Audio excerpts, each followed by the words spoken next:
For most of your first 2 full seasons with the Canucks, we've called you the backup goaltender, but that would currently not be accurate as you're one of the goaltenders in the 2. Nice suit. Who yelled that?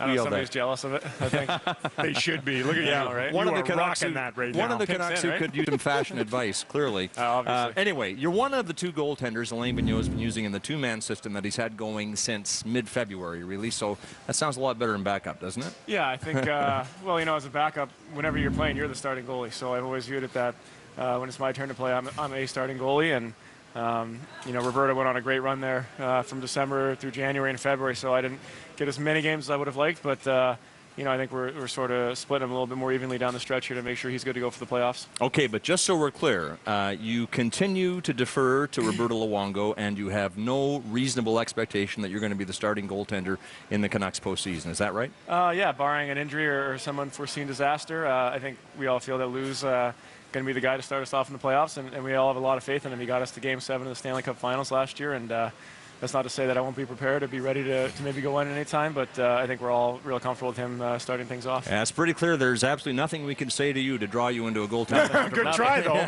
Even when I don't say anything, it's goaltending controversy, so it doesn't matter. Daryl. Explain the patience that you seem to have, because 3 years in the minors carrying a bag, and then 3 years now as an understudy here. I know it's difficult from time to time to stay patient in that, but how have you gone about your business in doing that? Yeah, I think it's pretty easy when you're in a team like this where you win a lot and you just want to help contribute. You don't want to be the guy who's selfish or brings the team down or who lets everybody else down. So I think for me it's just accepting my role. You know, I signed a contract with the team, and you know, I was taught to fulfill your obligations. So I'm here to work hard every day, and whatever they tell me to do is what I'm going to do. You know, that's my job, is to, you know, keep your mouth shut and just go work hard and play as well as you can. So, you know, I've enjoyed the last year and almost 2 years now, and it's been fun being in this environment. So I think it just makes it a little easier to take it as it goes. Have you learned from Roberto too? Yeah, absolutely. What would be the biggest lesson you've learned from him? You know, not just on the ice. I think off the ice more. Just watching his demeanor. He's handling all of this. Probably. Yeah, exactly. I think you know, a lot of attention here, and you know, everyone's so saturated with the Canucks that I think people get sick of us and tired of us. But I think he's a little bit unfairly targeted and picked on, and everything he does is overanalyzed and micromanaged. And all he's done while he's been here has been, you know, an above average to an elite goaltender. So I think watching him just let it roll off his back now and not really care about what everyone has to say, I think that's been pretty impressive to watch, because I think, you know, at times you get frustrated and you want to say something back, or you want to speak out a little bit more, but I think I've learned to just keep your cool and just, like you said, be patient.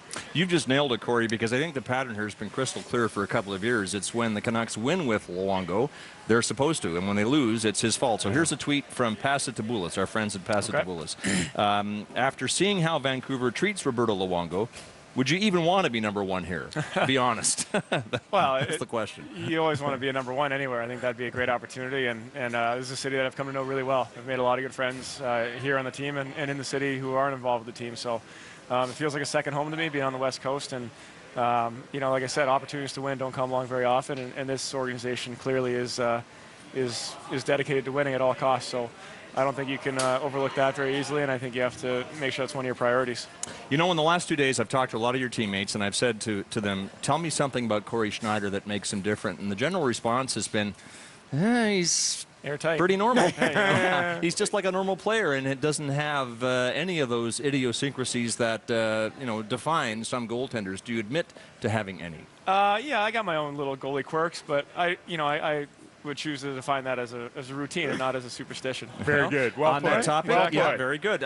We found the Schneider dance. It's on YouTube, and it's part of your very serious warm-up routine. But I think it's even better when it's cut to music. Here it is. Let's hear it. Yeah.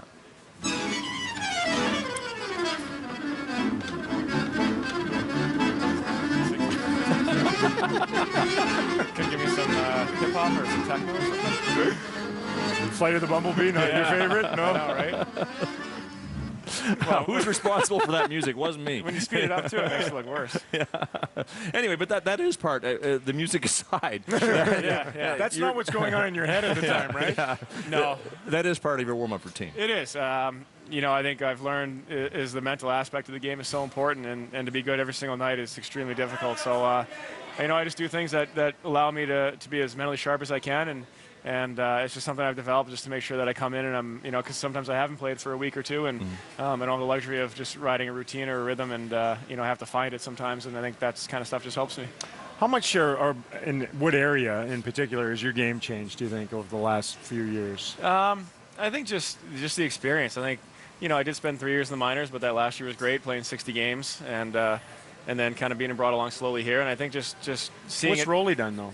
Well, Rolly, Rolly's worked really hard with us, both Roberto and myself, and I think we talked about it last year, just playing a little bit deeper in your net, and making sure you're always square to the puck, turning your feet instead of shuffling as much. And but I think this year we sort of let the leash a little bit, where if the guy's coming in with a good chance, we want to get out a little bit more and take some more ice, so we're not buried in the paint. But I think it's worked well, just kind of a little bit of a hybrid system there. Here's a tweet from Jules. Is there a specific goaltender that you fashion yourself after? Well, I fashioned myself after Rolly Melanson's school of goaltending. Good answer. Yeah, I was going to say, there's guys that you look around the league who you try to emulate, and a couple come to mind, guys like, Jarro Halak or Carey Price or Jonas Hiller, guys who are really efficient in their crease and track pucks extremely well. But, it's to each their own. And some guys can play different styles and have a lot of success with them. But I've just found for my energy and my athleticism that this works well for me. I think most agree that there's more economy of movement in your goaltending now than there was when you joined the Canucks organization. But there wasn't much economy of movement in this save on Brendan Morrison in Chicago this season. I'll just go ahead and let you describe it. Oops. Oops, yeah. Come on, yes. That's about how it went. Yeah, it was one of those things where I just fan on it. I mean, I'm not the best puck handler. I was going to ask you, how was your puck handling coming? You know what? I have good moments, and then I just do things like this and everyone just kind of cringes, and I get why. But you know what? Yeah, I don't really fan on a whole lot of pucks. I really fan on that one, and when that happens, you're just oh no, just get back in the net and try to get a piece of it. Unfortunately, I got really lucky. But there's a lot involved in puck handling, more so for you than normal guys, right? Because normally you'd go the other way. Yeah, I'm a natural right-hand shot, so I've had to learn. I'm sure there's a lot of guys around the league like that, but I think one of the harder parts for me for not playing, people always ask about, will you feel good if you haven't played in 2-3 weeks? The hardest part for me is puck handling. Getting out there and seeing the play come at you. It seems fast, and you have to make decisions pretty quickly. Read things that are coming exactly. in. Yeah. So I think for me, that's one of the rustiest things in my game whenever I do step in. Everything else is really good, so don't concern yourself too much with Stay that. in my net. That was a wonderful highlight reel save. I didn't really want to ask you about this, but Daryl brought it up when we were talking earlier today, and it's about how much better condition, how much better shape you're in now than you were, say, just a few years back. Daryl? Well, I've got some, yeah. Yeah, chubby, wow. It's a little puffier there. I had a few bee stings back then. Yes. Man. And the hair, too. I think that makes me look fatter That's as well. the old Brett Hall line. I think it 5 was just pounds baby away fat. from perfectly round. I carried a lot of baby fat late in my life. I think it just kind of melted away the last few years. What have you done, though? Seriously. Well, I think that's another big transition to being a pro. In college, you work a lot on your strength, but the conditioning part of it isn't as crucial. And here at the pro level, it's all about being on the bike or doing cardio or getting your endurance up. So I think it took me a few years to really fully embrace that, but now that I understand what the benefits are, then I'm much more dedicated to it. Do you have to give up any food? You got to pick your spots Yes. a little bit, but in the season you can be a little bit less selective, I guess is the word. If you search Cory Schneider on YouTube, what shows up more than anything else is the Jannik Hansen impression that you did on this program last season when we had you on. It's all over the place, believe you me. And I have received, Cory, countless tweets from people asking me to ask you to do it again. But when Ben Brown, the Canucks director of PR, asked you if you would agree to come on the show, you said, yes, but I'm not doing any impressions. This is very sad news, Cory, for the viewers of this program. Is there anything Daryl and I can say to convince you to do a few? I don't know. I mean, I retired the Jannik just because, it got a little old for us, and I felt bad for him because he'd been such a good sport about it that I decided to hang it up and spare him the embarrassment. All right, well, here's a question from Guy in Maple Ridge.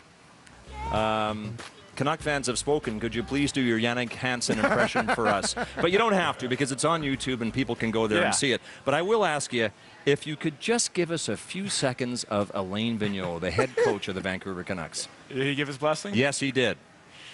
Okay. Well, at least I think he did. He's not a big talker when he comes in before the game, but usually it kind of goes something like this. It's all right, boys, let's go out there, play our game, stick to the process. Work hard for 60 minutes. We have a big 2 points on the line. Let's go out there. You guys know what to do. Something like that. That's perfect. That is excellent. It's not quite a Yannick Hansen, but it's all I got. No, you nailed it, I thought. I hope I get another game this year. I hope that wasn't Well, the beginning of the end for me. No, don't worry about it. No. Hey, you're going to be #1 somewhere next year. Don't worry about that. This is from Janet Ogilvy. I'm a huge fan. Can you ask him if he's got a Bieksa imitation? He's too hard to imitate. Okay. I mean, he's a little unpredictable. I know a guy who can Never do mind it. his voice. Just do the mean mug, the face. I don't have a mean face like him, not like Kevin. Vern Fiddler's probably better at it than I Yeah, am. he nails it. Where does this come from? You like having fun? I- Anybody do you? You know, I'm sure they could do. A lot of guys could do me. I just listen a lot. You know, I'm in the backup goalie position. You Yeah. kind of look around and just soak things up, and so it's all about just getting like the sayings right. If you get what they say right, then a lot of people think it's pretty funny. So it's just attention to detail. What do you do go back ahead, there? sorry. What do you do back there? I got time. I Yeah. got a lot of time back there, so I pick up things here and there. And then every now and then I have to jump in the net. But Who's your confidant? probably Jamie, one of our Yeah. trainers. He and I Right sit next next to to you each the other. whole Yeah. Whenever we got something to say, we say it to each other. And, Tweet and the from, cameraman. in the box right here. Oh, Pat, yeah. Yes. Tweet from Craig Boscheman. Now that Cody Hodgson is gone, who is the Canuck in the most need of fashion advice? I don't know if it's me with this on. I mean, No, you're looking good. You Whoa. think I look good? Okay, well, in that, that's a great question. I mean, maybe Dave Booth, maybe. He kind of does his own thing, so Yeah. I think for him it works, but I think if you put it on other people, it might not work as well. So, you got to keep an eye on him, see what you think. Good work. Game 6, the opening round of the playoffs last year against Chicago. You got the start, and then in the third period, pardon me. What did he say? Tell him to do Burr.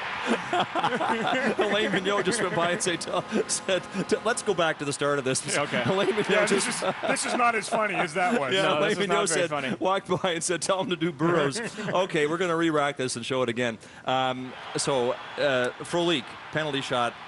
He scores, and you're stricken with a vicious cramp, and you Yeah. have to leave the game. Yeah. Were you? Did you just not pay enough attention to being hydrated going into No, the game? I mean, it's all I do is it happened to me my first year in Manitoba. We had a playoff game against Syracuse, and it happened to me there.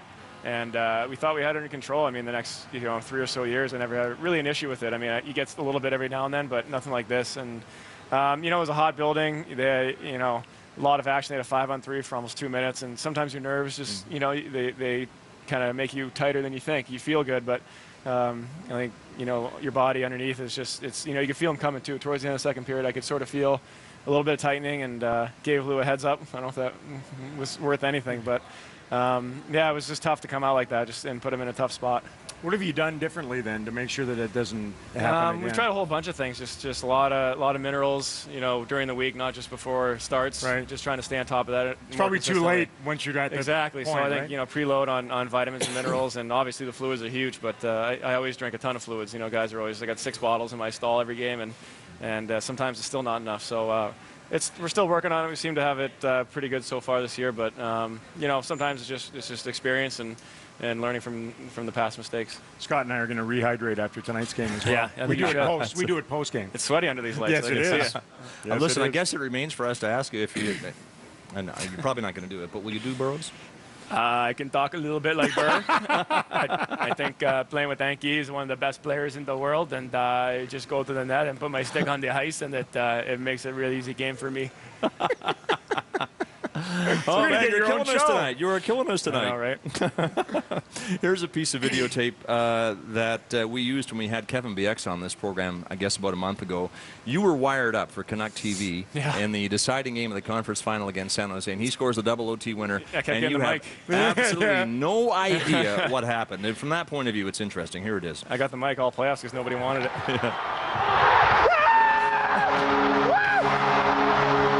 G-Man Joker, that was the woman behind us in the stands screaming. That wasn't me. It was the mic. The mic picked it up. Oh my God! What's his hat? I didn't even see what happened. That's how much you're paying attention, that guy. Come on, I don't think anybody in the building knew what happened. I know. It's a tough angle when their bench is in the way. You don't see that near side glass. Coach, congratulations. Yes. Yeah. So your vision was obscured clearly, but we got to point out you were one of many thousands of people who have no idea how that puck went in the net. Yeah, I mean, I don't think anybody saw it. I just heard the horn go off, and everyone started jumping up, and I was really late to the party. So, that's how most of the goals went in yeah, on me too. I exactly, didn't see it. right? I just heard the horn go off. Yeah, and he was in the net. He wasn't on the bench. I get that a lot too. Yeah, screened on a breakaway. Here's a tweet from Aaron. Does anyone in the locker room ever call you the third Sedin twin? No, I don't think so. It's more of a general public joke. Oh, yes. Yes. Yeah, but, guys are over that, I think, at this point. Gay Canuck sends this tweet. Question for Cory. Do you prefer the nickname Ginger Bricks or Ginger Jesus? I'm going to have to debunk that right now. I mean, Daniel and Henrik and myself, as redheads, we don't really enjoy the term ginger. We're trying to get it out of people's vernacular and try to, it's just when people say it on the street, they're like, oh, I'm a Ginger fan. It's kind of just, what am I going to say to that? It's a little awkward. So, I mean, I've heard some of those nicknames floating around, but we don't really, call ourselves that, and it's not, I don't know. We don't really like either. Okay, I'm going to make you a promise right now. We'll never again, when you're on this program, use the word ginger. I appreciate that. Out. Unless we're discussing cookies or spice of some kind, then ginger snaps. Yes, exactly. Bingo. Gingerbread. But I think in terms of hair color, there's plenty of alternatives. Cory Schneider, the Vancouver Canucks, our guest on After Hours. When we come back, there's lots more up for discussion, including All-Star break on the beaches of Maui. Back at Rogers Arena in Vancouver on the second last Saturday of the regular season. Our guest on After Hours is Cory Schneider, Canucks goaltender with spectacular numbers. You recharged your batteries during the All-Star break in Maui, as I said, going to break. You, Ryan Kessler, Chris Higgins were all there with your partners. Yep. And Kessler told me the other day that he's never seen anybody in his life apply more lotion or sunblock, which apparently you were doing every 15 minutes in order to survive. Well, I have to. I mean, I've got it down to a science now where I'm pretty good at reapplying, and I'm able to get a little color. I don't turn red, though, because being sunburned is the worst thing in the world, and I learned that at a young age. That's not a lot of fun. Well, he said you were there for, 4 or 5 days, and he was sure you went through 4 bottles. Yeah, and it's not cheap out there, too. Once you get on that resort, they really gouge you. But he should be tight there. He was miserable. So he said he had the lobster boy look going. Yeah, I got the last laugh for all that sunscreen. When Smart. He was, Smart when he couldn't by move you. in the morning. Smart by you. Curious about how this thing moves forward here and how you've dealt with all the trade rumors and what have you that have permeated and infiltrated. Yeah. You've been able to just shuck everything and concentrate on what you're doing here. And well, yeah, I mean, we've always said it's always stuff that's out of your control. I mean, it's not up to me whether I get traded or not. It's not up to me when I play. All I can do is play as well as I can, and that put myself in a position where I can hopefully get an opportunity to play some more games. But I would have been traded 20 times already in the past 5 years if I listened to everything. And do you hear all those? You hear them around. Guys, Yeah. give you a hard time, or your friends say stuff, or the media obviously always asks about it. But again, I'm not looking to go anywhere right now. I enjoy what we have here, and we have another chance to win a Stanley Cup. So, it's something that I'm focused on, and not necessarily thinking about myself. Cory, I'm also told that you are almost a savant at quoting lines from movies. Who told you that one? Chris Higgins. Chris Higgins, yeah. He's pretty good himself. That's kind of how we communicate. Can you think of any that apply to your appearance in this program? Ooh, maybe Anchorman. We don't have a teleprompter. Yeah, that's good. We don't Good have a night, San teleprompter. Diego, and never mind. Yes, Listen, as regular season wins go, have you had a bigger one than the one in Boston in January, which you won in the rematch of Stanley Cup finalists in front of family and friends? Yeah, that was something else. I mean, the build-up, and obviously being from there, having a ton of people come to the game and support the Canucks for once. It was kind of funny after that game. Coming back here, I'd see people a week, 2 weeks later on the streets or at signings, and they would say, "Great job against Boston." It was all I could talk about was the Boston game almost a month ago. But, it was good for us to kind of go in there and get a win, but it obviously doesn't reverse what happened last spring. Yeah. So I think a lot of people felt a lot better about it than we did, but we tried to move on pretty quickly. Question from Millie Tart. That's her name, and it's via Twitter. When Andrew Abbott got injured in Boston, he had a security guard at the hospital. In fact, he was talking about that. How are you received when you're at home in Massachusetts? Fine. I mean, I think as a local, they have a soft spot for me. Again, Boston's not they love the Bruins, but they're not, all-knowing. Really don't really know. They wouldn't notice me if I was there. Maybe a couple people saw me in the summertime, but I think most people kind of laugh about it, especially because the Bruins won. It was easier for them to give me a hard time. I remember when I got my parking place spot for my apartment, and I talked to the guy. Oh, where are you guys moving in from? Oh, we just came back from Vancouver. He goes, oh, we beat you in the finals, right? I kind of said, yeah, I heard that. I heard. So stuff like that, but it's usually pretty fine. All my friends don't give me too hard a time. I know Daryl wants to get to your degree in finance, yes. So before he asks you about that, here is a tweet from Navi Sadhu. You have a degree from Boston College in finance. Bieksa has one from Bowling Green. Are you two guys the smartest guys on the team? No, I wouldn't say so. I mean, some guys are smart in school, dumb on the bus. Some guys are smart in the bus. So no, I think there are a lot of guys in this team who are very smart in different ways. And Kevin's very articulate for a guy who went to Bowling Green. But no, wow, I'm just kidding, singer, bang. no, I'm just kidding. He's a very smart guy. He thinks things through, and he's got a good mind for the game and all that. But we got guys like Dan Hamhuis and Manny Malhotra and the Sedin twins, guys who are very cerebral and kind of think of things that I can point out the obvious, and they point out the not so obvious. So I think they're smarter in very different ways. So in between being brilliant in the net, you managed to get your degree. How did you do that?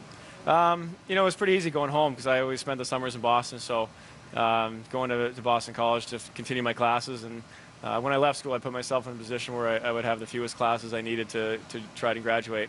And it took a few summers, but eventually got it done. And when I left school, I made a deal with my father that going back and finishing my degree was something I would agree upon leaving school. Did you think if you didn't do it right away, you wouldn't do it? I think so, yeah. I talked to other guys who had left BC, and he said, you live away from home, or you get married, or you have a kid, and all of a sudden it's just impossible to catch up. So I really wanted to get it done as quickly as I could. Okay, we got about a minute and a half left. I was just thinking that win in Boston was special for the 20 or so in the Schneider contingent, family and friends, because they remember you like this. Oh, yeah, that guy. That was actually in Montreal, believe it or not. How old are you? Like 10 maybe. When did you start? About With 8 the or so. pads, Yeah, yeah? it was 8 or 9, I think. Pads right from the beginning? Oh, yeah. I skated out a little bit. Yeah. But That's when my you first were. set That was a pads. Marblehead youth team, right? That's Yes, where you're from, with Marblehead. Saint Lambert from Montreal. We did an exchange with a Canadian youth team. Okay, quick story that Karen Larson sent along tonight. Karen's one of the anchors, sports reporters here in Vancouver, and she, I'll try to praise it as I go along, but her daughter's Pee Wee team had their wrap party. The highlight was the reading of the letter Cory wrote 11-year-old Emma Best. They lost their top goaltender to a boys team at the start of the season. The backup goalie broke her arm. Emma, it's a tiny little thing, had never played goal before, volunteered to step in. Long story short, which is already impossible. Good try. The team got to the championship final, ended up winning in a shootout because Emma stopped all 6 shooters. And you took the time to write her, an 11-year-old girl, a letter of support. She says, class act, and you're a redhead to boot. She is as well. We're not using the word ginger. Anyway, what inspired you to write that letter to an 11-year-old girl? I don't know. It was just a great story, and it's never easy doing stuff like that. And I think just as a fellow goaltender, you kind of have a soft spot for other goalies and what you went through. And it just seemed like the right thing to do. I think we enjoy interacting with the fans here. We really like supporting kids especially. So, we do have time on our hands, so it was an easy decision. Nicely done. We love AV. We love Burrows. We love the whole show. Thanks for coming on again, Cory. Really appreciate it. Thanks, guys. All right, Cory Schneider, our guest on After Hours.